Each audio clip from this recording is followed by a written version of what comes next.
यह भारत का वो कुंड है जहाँ भगवान परशुराम ने अपनी माँ की हत्या करने के बाद अपने हाथ से चिपकी हुई कुल्हाड़ी से मुक्ति पाई थी। यह कहानी है महान ऋषि जमदग्नि और उनकी पत्नी पतिव्रता रेणुका की। कहते हैं रेणुका हर दिन नदी से कच्चे घड़े में पानी लाती थी और उनके सतीत्व के बल से वह घड़ा टूटता नहीं था। उनके 5 पुत्र थे जिनमें सबसे छोटे थे विष्णु अवतार परशुराम। एक दिन रेणुका ने नदी में कुछ गंधर्वों स्वर्ग के संगीतकार को जल क्रीड़ा करते देखा।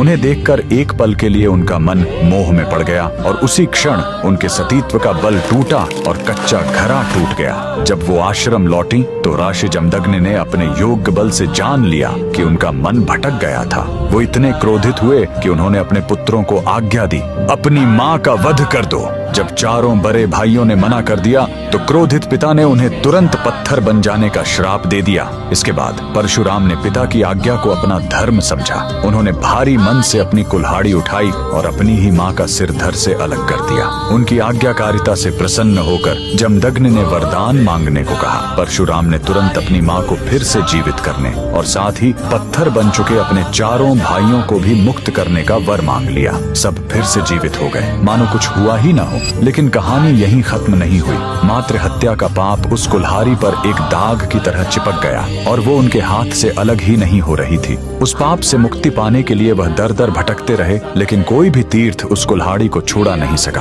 अंत में वह पहुंचे पूर्वी हिमालय की लोहित नदी के किनारे और जैसे ही उन्होंने इस कुंड के जल को छुआ, चमत्कार हुआ। कुल्हाड़ी अपने आप उनके हाथ से छूट गई। यही पवित्र स्थान आज अरुणाचल प्रदेश में परशुराम कुंड के नाम से जाना जाता है। आज भी हर साल मकर संक्रांति पर हजारों श्रद्धालु यहाँ इस विश्वास के साथ डुबकी लगाने आते हैं कि यह कुंड उनके सारे पापों को धो डालता है, ठीक वैसे ही जैसे इसने स्वयं भगवान परशुराम को पाप मुक्त किया था। भगवान परशुराम को दिल से मानने वाले सभी भक्त कमेंट्स में जय परशुराम जरूर लिखें।